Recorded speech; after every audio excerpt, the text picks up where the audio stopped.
We're here to talk about Silicon Valley real estate market geographically, and then the greater Bay Area, which includes 13 counties in Northern California. We'll come back to this slide at the end. I'm Richard Calhoun, real estate broker with Creekside Realty, working with buyers or sellers since 1981. Let's get into the first data slide. What we're looking at here now is the number of active listings this past week compared to the 10-year median for the same week for those 10 years. And you can see most of Santa Clara County is between about 75% and about 100% of the level of inventory you'd expect. San Mateo County is from 87% up to 110%, and except for which is significantly higher at almost 140%. Then if you go over to Alameda County, I only have county-wide data for this first three data slides, unfortunately, but it's sitting at 85% of where you'd expect it to be. So they're 15% short on inventory. Then you flip over and you look at the number of offers that are being accepted. You can see Santa Clara County, it's probably right around 90% overall. Yes, South County is only at 67% of where you'd expect it to be. But then Los Altos and Palo Alto's at 98% of where you'd expect it to be. And you have to do a weighted average of those different micro market areas. So, my rough guess would be somewhere around 90%. And then you go up into San Mateo County, and it's going to be quite a bit lower, maybe somewhere around 80%, because you got Redwood City down here at 63% of the inventory, which basically leaves the peninsula a good shade of blue. If you go over to the Alameda County, it's only countywide data, and again, it's a pale shade of blue. And if you come back into Santa Clara County, it's basically neutral, just shy of 100%, and that's the number of offers. But now we move on and we look at the ratio between the active listings and the number of offers, the days of unsold inventory, and we're looking at the days of unsold inventory this week compared to the 10 years for the same week.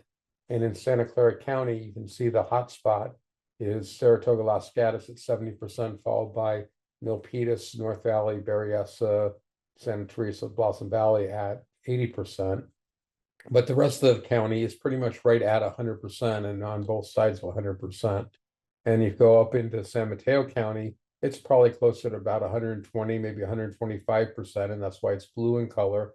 And you come down to Alameda County, again, it's county-wide data, and you're just shy of 100%. So almost normal days of unsold inventory. Speed of the market is probably the best way to look at it, is exactly normal in Alameda County, slower in San Mateo County, and about normal in Santa Clara County, but varies depending on what micro market area you're looking at.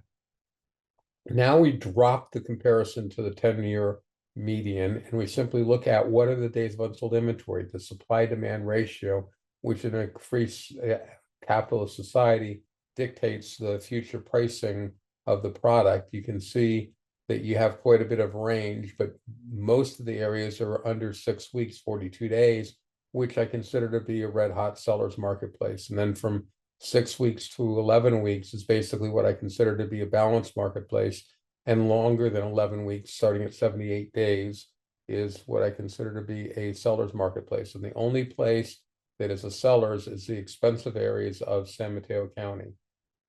This is a slide that I introduced to make it easier for the consumer to understand. And that's simply what is it taking to sell the property. And this is the time that it takes 3/4 of the sellers to successfully sell their property. And you can see in Santa Clara County, you're under 2 weeks for the most part. Most of it's right around 10, 12 days.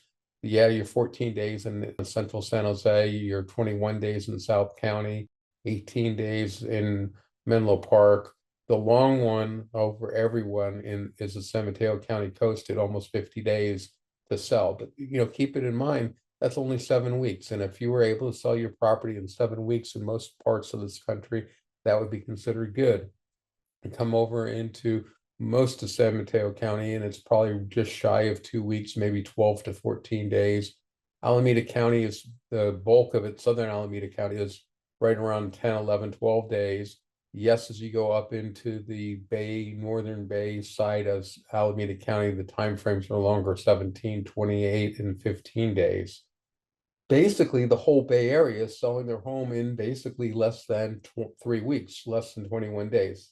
I only see two exceptions, that being Oakland at 28 days and the San Mateo County coast at 47 days. Everybody else is 3 weeks or less, and that is pretty quick. Now we're looking on what the seller's doing to adjust the price. This is the magnitude aspect of it, and it's everybody in a blender, and that's why these numbers are so small. The biggest one is the coast, where on average, sellers are taking a 2.3% price reduction. Now, clearly, some of those sellers are not going to be doing any price reduction. We'll be looking at that fairly soon, but on average, they're taking a 2.3% price cut. Oakland is 1.7. Everywhere, and South County is 1.6, Saratoga Las Gatas 1.4. Everybody else is, very close to zero adjustment. And that's because about 85–90% of the sellers typically aren't making any adjustment at all, in large part because they're selling in 12 days. If 3/4 of your people are selling in 12 days, they don't have time to adjust the price. Now we're looking at that frequency. How common are the price reductions? And you can see in Santa Clara County, a lot of the areas are under 10%. Some of your slower areas are just over 10%, 15%. And then if you go into San Mateo County, they're pretty much under 10%. I don't see anybody above 10%. 10% is the highest I see in the expensive areas. The coast is at 9.5%, but Redwood City at 5%. Base cities, things like San Mateo, City of San Mateo, Burlingame, San Carlos, 4%. Foster City 0%. North San Mateo County 4%. And similarly, when you go into Alameda County, those are very low percentages, except for Oakland, San Leandro, San Lorenzo, and Hayward. Those are getting to be significant when you're talking about almost 1 in 5 sellers adjusting their price before they get the offer in. The whole price reduction slide was introduced to get rid of the time lag, because when we jump over to these overbids, we have to wait for escrow to close, and therefore we have a lag time of from our metric to what market conditions are. And the whole reason to follow the market is to try to understand it, to help you price your home. Should you accept maybe an offer below your asking price based on what you think the market's doing? And equally important, the buyer, what are they going to get this week versus what are they going to get next week or next month? Anyway, the magnitude of overbidding is, again, the average overbid, considering all the offers, including the ones that go for under asking price. But you can see that in Santa Clara County, you got hefty overbidding. You're 10 to 15% in a good portion of the county. Yes, some of your slower areas are at 3% and 5% and 8%. But again, that's respectable. You price your home and you get 5% more than you're expecting on $1 million home. That's still $50,000 more than you were expecting. You go up into San Mateo County, the numbers are similar, not as high, probably maxing out at, just under 10% instead of maybe 13% in Santa Clara County. And Alameda County is a lot closer to Santa Clara County with 12.5% in a lot of the areas. And this is sort of almost interesting, and this has been this way. Oakland is 12% above. So even though Oakland was slow, they're getting overbid. And I think what it's really telling you is that you have two different marketplaces up there. One that is taking a long time to sell that isn't overbidding, and then another one that is probably selling rapidly and overbidding. Here's the frequency of overbidding. How common is the overbidding? And basically in Santa Clara County, over 80% of the sellers, for the most part, are getting more than they're asking for their house. In San Mateo County, that number probably drops down to, somewhere around 70%. And you go into Alameda County and the numbers probably back up similar to Santa Clara County in the 80+ percentile range. Now what we're doing is looking at long-term appreciation, and my base is the last 9 months or the last 3/4 of 2015, and this is the appreciation since then.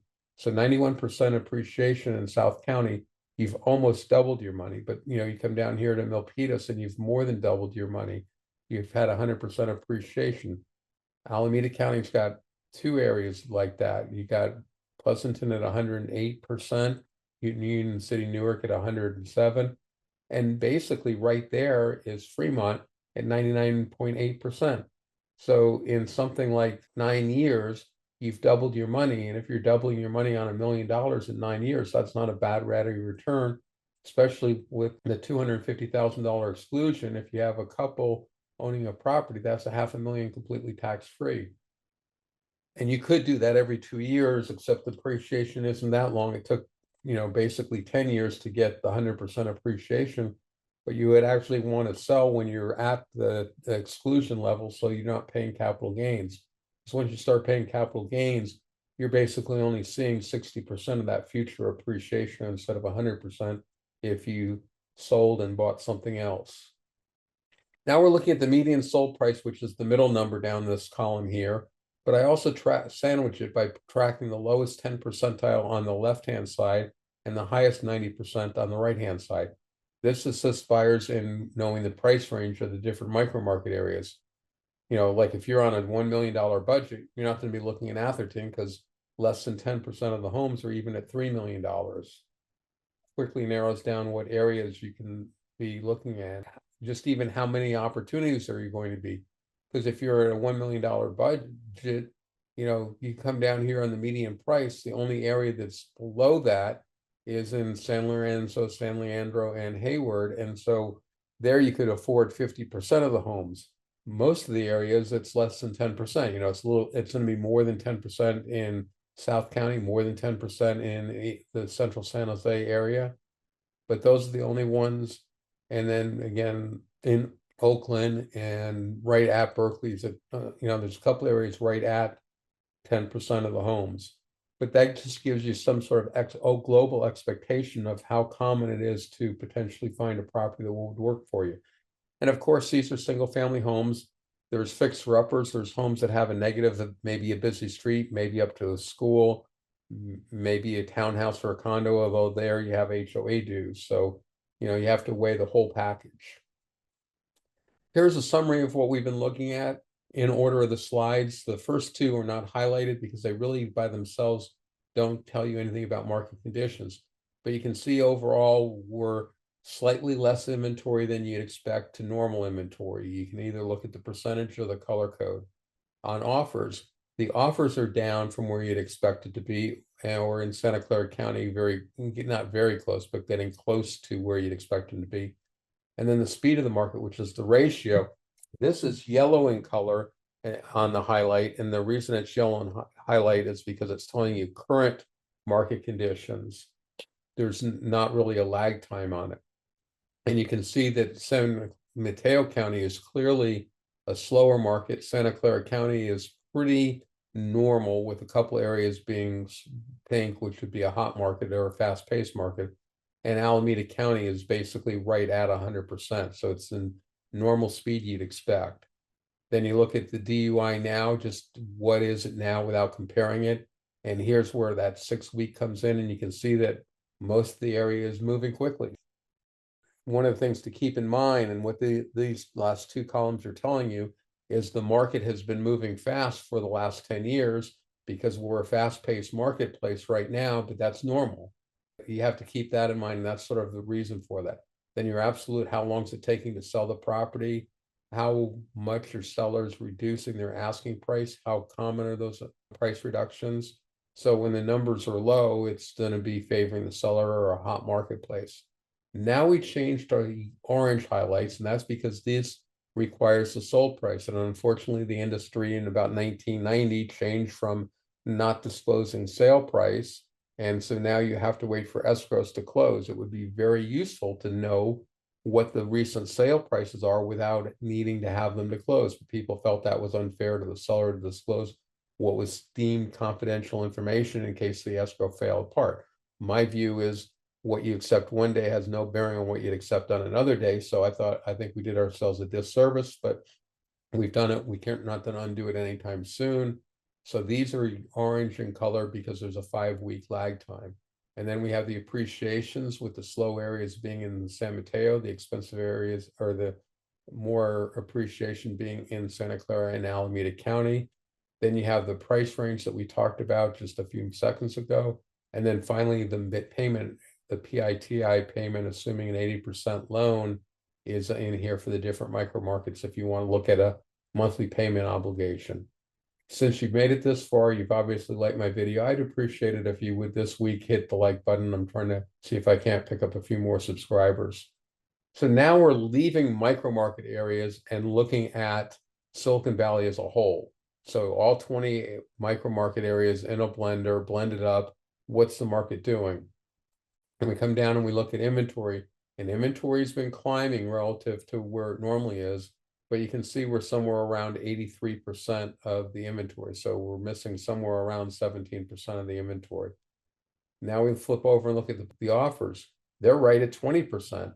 So you're missing 20% of the offers. So you're missing more offers than you are missing inventory. And then if you look at the ratio, the days on sold inventory, we're now above, and we're probably about 101%. So the market's 1% slower than it typically is. And again, you can see how rapidly this increase has been. Why was this decrease? Well, this decrease happened right when we had our holidays. Easter, Palm Sunday, and Cesar Chavez holiday all happened on the same weekend. Everything negatively impacts real estate. So you had a shortage of inventory, and the buyers take off a week later. So here's the shortage of inventory. So realistically, the line was just climbing up like this. It really should be just a fairly steep climb. And we're still at 100%. The black horizontal line here is 100%. So the speed of the marketplace, which is fast in the Bay Area, is exactly where you'd expect it to be. This chart is up here basically for the bottom line, and it's basically saying that we're the slowest year out of the last 25 years, the second slowest, we're the second slowest out of the last 10 years. The only year that was slower than us was basically 2020, and we all know that was the shelter in place when we couldn't even show properties. So if you ignored that, we're basically, except for health emergencies, we're the worst out of the last 25 years.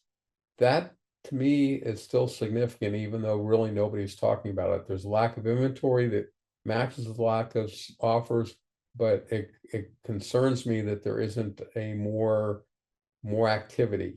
And yes, the market could go faster than it's currently going. So there is a true lack of buyers that's independent of the lack of inventory. Yes, if there was more inventory, there might be more sales, but we've had a faster paced marketplace. In fact, this is normal. So we're having the normal pace marketplace, the normal difficulty in getting a property, but yet the buyers are not at the normal level. Here's the payments. Here we're simply now looking at the cheapest 10%. So you're somewhere around $7,500 is the cheapest you can reasonably expect to get into a house in the 3 counties that make up the Silicon Valley. The median, the typical payment is almost $14,000 per month. And the highest is up here at somewhere around $26,500 per month. And again, that would assume an 80% loan, and people buying the most expensive 90% home typically aren't doing an 80% loan. This is something that I'm not sure if anybody else doing it. This is plotting the price reductions. Here is the blue dotted dashed line down here is where we were basically a year ago. The green dotted dashed line up here is where we are now. So you can see the market this year is significantly hotter than we were last year. It's also noteworthy that just a week ago, the purple line up here was significantly better. So are we just cooling off already, or where are we? But now again, remember, we're starting off a year ago, 12 months ago, going a month at a time. And when I say a month, it's going to be 4 to 5 weeks, because I don't do anything on a monthly basis, but I try to keep the day as close to May 3rd as I can, going backwards in time. So it's going to be, basically plus or minus 4 days for the most part, and it's automated. So it's the same pattern from week to week. So sometimes I'm going to be off by 1 week, but it's close enough. We're jumping roughly at a month at a time. And then when we get down to 3 months, we're going to jump from 13 weeks, 3 months to 12 weeks and go weekly from there. But keep in mind, we're starting off at the blue line, and then we're going to go forward. So you went up, and then boom, you came down a little bit. So basically what that's saying is a year ago, there was one more week of improvement, and then it started going down. We went all the way down, and now you're at the plateau. And there's our plateau for this year, probably that's last week's data, and boom, down to this week's data. So it almost appears that sellers are taking bigger or more frequent price reductions now than they did just a week ago, which tends to indicate the market's cooling off potentially.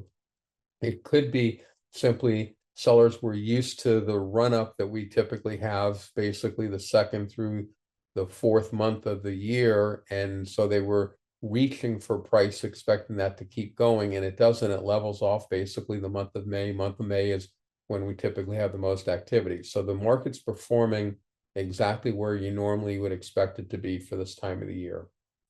Now we're flipping over and looking at what the buyers are doing. It's the same process where the blue dotted dash line down here is where we were a year ago. The green dotted dash line up here is where we are this year.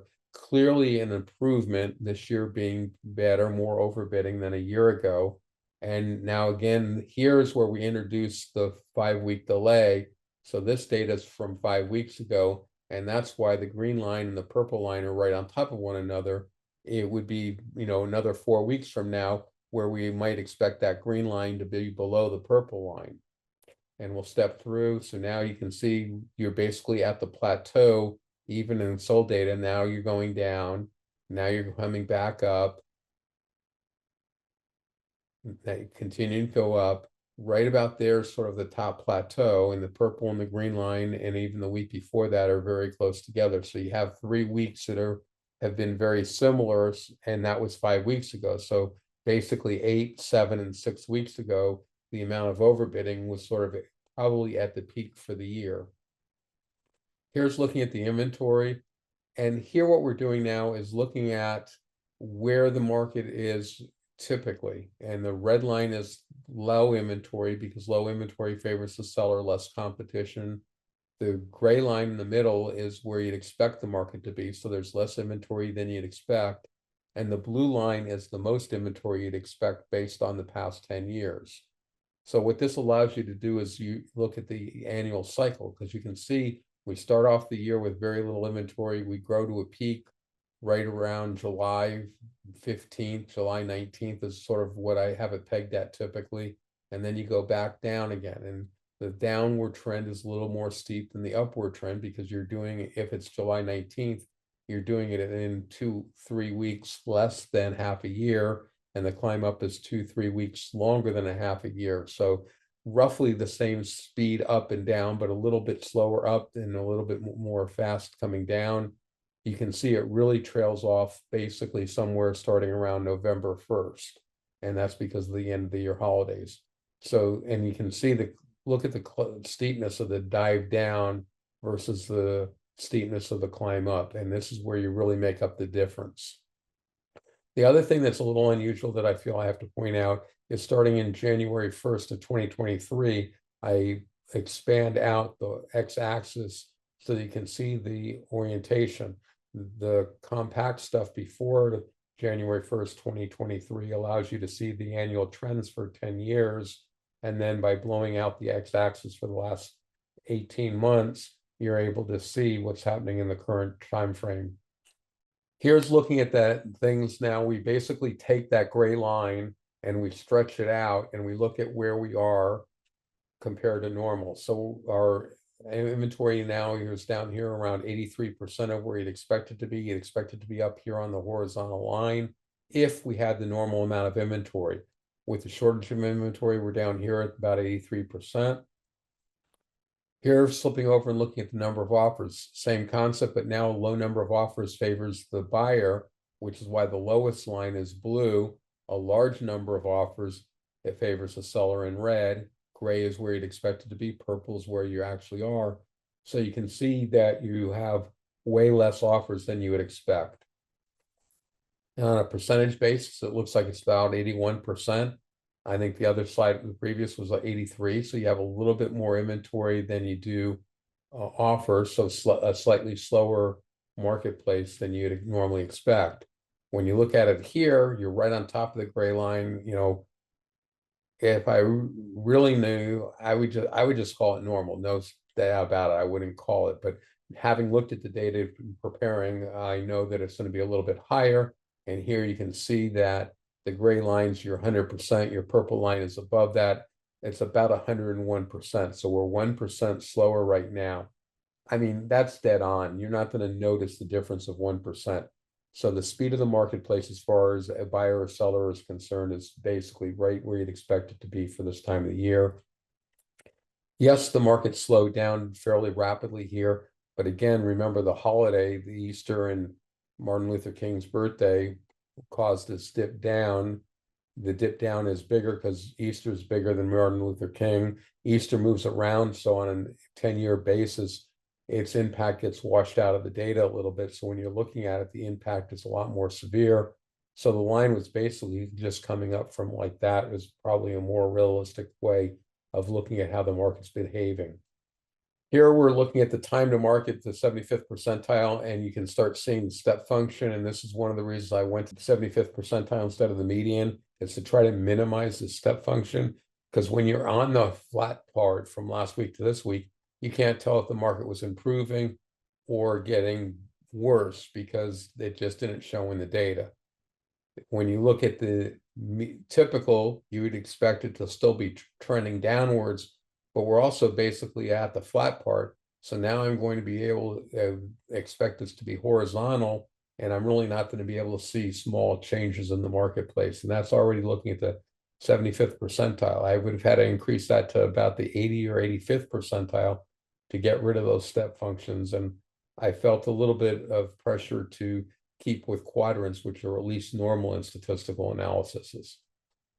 Here is the compared to normal. So normal would be up here at 100%. You can see you're about 78, 79%, maybe 78.5% of where you'd expect it to be. So definitely a little bit faster than you'd expect, less marketing time. Here's the seller's price reductions. Here, it's pretty clear that we're taking either larger or more frequent price reductions than we typically are, because you do vertically straight up and you'd be up here somewhere where the cursor is, the red cursor, right on the gray line, and instead you're down here. You're not down to the blue line, but you're definitely below the gray line. So now you put it out here, and I need to research this a little bit because I would have expected this to be lower from the gray line than it is, but I think it's because it's a tight metric. But you can see that we're taking bigger price reductions than we normally do, or again, it could be just same magnitude of price reductions, just more frequent. Now, because the metric is so tight, I'm looking at just the sellers that are taking the largest 10% of the ask price reductions. So ignoring 90% of what the sellers are, 90% of the sellers, and just focusing on the sellers that are taking the biggest price reductions, what are they doing? And it is interesting going back here to where we had the peak of the market in 2022, those 10% were taking no price reductions at all. Now they're taking a 10% price reduction. And look at how much they've come down just this last week is a pretty significant change. They went from basically 91.5% down to probably about 89.75%. So somewhere approaching, rough numbers, approaching a 2% increase in the price reductions. And when you're talking about sale prices of $1 million, $2 million, that extra 2% is not insignificant. Here you can see it compared to normal. Normal is the gray horizontal line down here. You can see that it's been basically climbing since maybe the middle of February. Yes, there's been some bounce, but this bounce here looks like it was the end of March, which would have been Easter. But again, it was just a general climb up. Last week was a dead down, which I'm not sure why that would have been, but 1 week data isn't what it drives the market. You look at the trend, and the trend is definitely up. So sellers are starting to take bigger price reductions. Here's the frequency of those price reductions. So the frequency is basically right on the normal line, and you can sort of see there was a decrease last week and an increase this week. So it might just be the timing of the marketplace that last week not as many sellers took price reductions, and then we're back up for them taking price reductions now. But it's the right number of sellers taking price reductions. So the fact that the average is bigger means the magnitude that the sellers that are taking price reductions is higher. Here's the frequency compared to normal, and you can see that last week we were down quite a bit from where you'd expect it to be. You're right back up to where you'd expect it to be. So it was a anomaly of 1 week for whatever reason. And there you can see the dip in the Easter data. And you can see that earlier in January, we did a dip down, but it dipped down and it sort of stayed down there.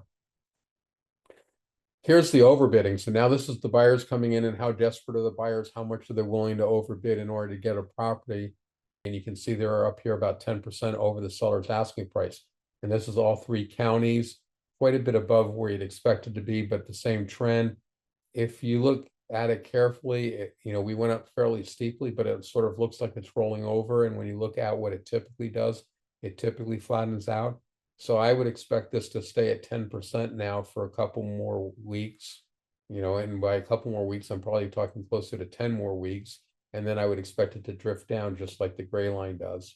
No way to know, but the gray line is a great indicator. It's an indicator of what you'd expect the market to do. Here's that same number, and you can see that the overbidding has been climbing. We're now somewhere almost 3% above where you'd expect it to be. This is the frequency of overbidding, and it's more frequent overbidding, which could be what's pulling up the average. So unlike the price reductions, which the frequency was normal, meaning sellers were taking larger price reductions, here the frequency is higher. So the buyers could be doing the same amount of overbidding, just more frequently, which increases the average overbid. Here's the frequency compared to normal. So normal would be down here on the gray line. You can see we're not up to the red line, but you're up there, you're between the two. Here's your price on log paper. And if you look at it carefully, it almost looks like we've rolled over for 2 or 3 weeks now and are starting to see flat. And you can come back to a year ago and you can see we rolled over pretty quickly.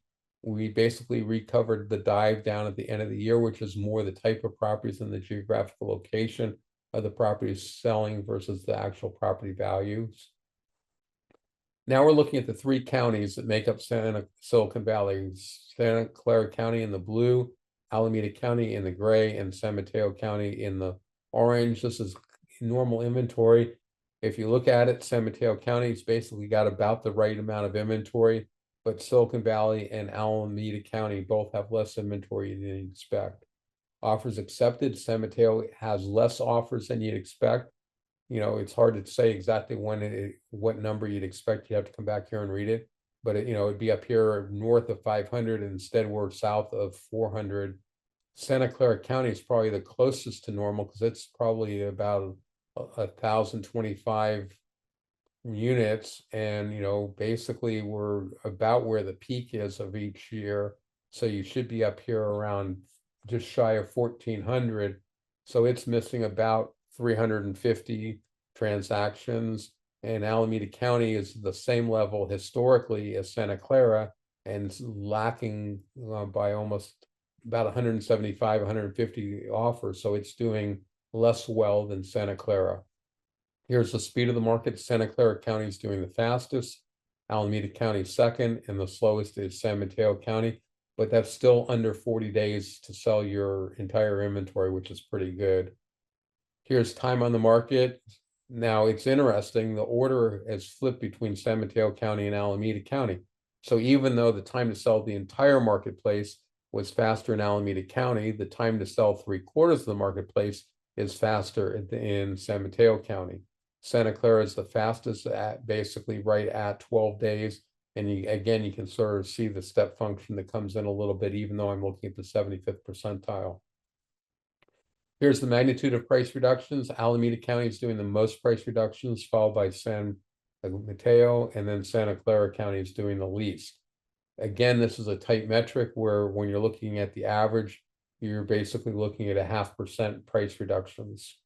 Frequency of price reductions: San Mateo County, just about 7%. Santa Clara County is in second place at basically 8.5%. Alameda County is at 9%. San Mateo County has the least, which is the one that's unusual because it was the slowest, one of the slower marketplaces, and has the least. Santa Clara County has the second most price reductions, and Alameda County has the most price reductions. This is the overbid magnitude. San Mateo County has the least overbidding. Santa Clara is in second. Alameda County is third. Again, a little unusual because Alameda County is taking longer to sell than Santa Clara, but Alameda has more overbidding. Frequency, the same order. Alameda County has the most overbidding, followed by Santa Clara and San Mateo. This is why it's important not to just look at Bay Area data and not just Silicon Valley data, but even data on each of the counties, because it's not necessarily in the order you'd expect. Long-term appreciation, Santa Clara County's got the most appreciation. Here you can sort of see the rollover. In Alameda County, you can see the rollover. San Mateo County is still climbing. Here's your prices going back in time. You can see that you peaked about 2 weeks ago in Alameda County. Santa Clara County probably peaked last week, and San Mateo County is still climbing.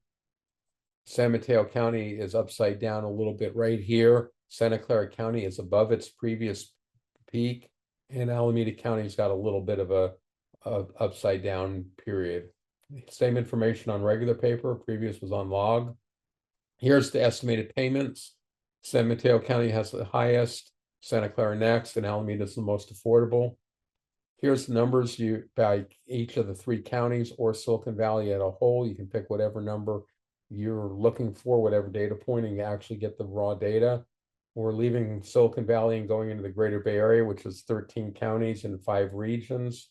Here's starting off with the numbers. I did want to point out again that San Francisco and Marin is less expensive than Santa Clara or San Mateo. So San Mateo County is now your most expensive county. Santa Clara is second, followed by Marin, followed by San Francisco.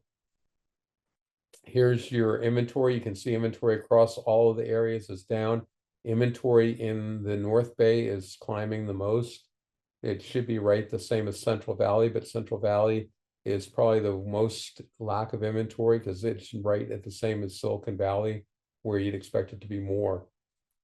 Here's looking at the number of offers accepted. Silicon Valley has the most offers, followed by the North Bay, Central Valley, San Mateo, and finally Central Coast is in last place. The speed of the marketplace, Silicon Valley is the fastest. Central Coast is the slowest. The other 3 are very close together, just over 40%. Not 40%, 40 days. Here's looking at your days on market. It's going to be pretty much the same order most of the time. Silicon Valley the most, Central Coast the slowest. North Bay is pulled out a little bit from both the Central Valley and the cities.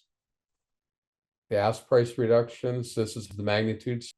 You can see the magnitude of price reductions is increasing in Silicon Valley. It's rolled over and coming down, but still in first place. The Central Coast has the most. Silicon Valley is the least common. Central Valley over there in San Joaquin and Sacramento have the most. Central Coast is basically in the middle of the pack. Here's your overbid. Silicon Valley the most, followed closely by the cities, then jumping down quite a bit to the North Bay, then the Central Valley and the Central Coast having a least, and the Central Coast is basically right at 100%. So sellers are getting what they're asking, not above and not below. Frequency, most frequent overbidding in Silicon Valley, followed by the cities, North Bay, then Central Valley, and finally in last place with what, 43% of the sellers getting more than their asking price, so it's still respectable. This is the appreciation. The big takeaway to me is the cities is really suffering on the appreciation realm, and it really came in here with the pandemic. You can see historically they were all the same. Here's the pandemic, and then you can see the orange drop down to the bottom.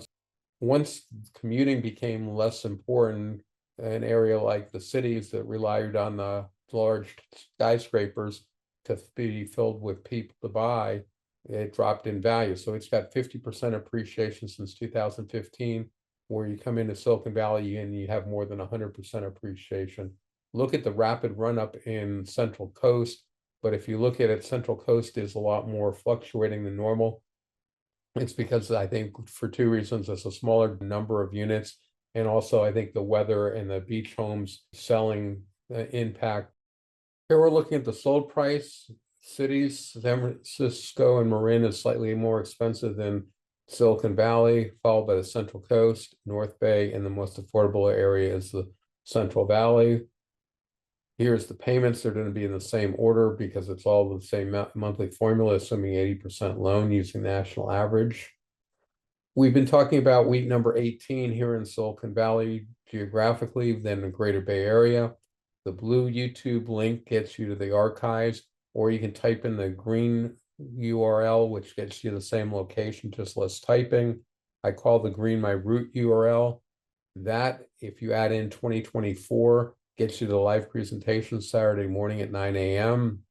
If you add in H 2024-0504, you get today's handout, and it is up and available. And then if you want any particular episode, you put in the year, month, date code, and you go right to the episode. I'm Richard Calhoun, real estate broker with Creekside Realty, working with buyers or sellers since 1981. Happy to work with you. Reach out, contact me for real estate needs or for statistical questions. I have a lot of data that I don't share, such as market performance based on school district, etc. Here is some of the differences that are between my data and other people that report data. Happy to go into detail with that, but it's sort of a highlight of some of the differences just for disclosure purposes. And with that, I will open it up to see if I have any questions. Not seeing any questions, I'll call it a week. Have a great week, everybody. Take care. See ya. Bye.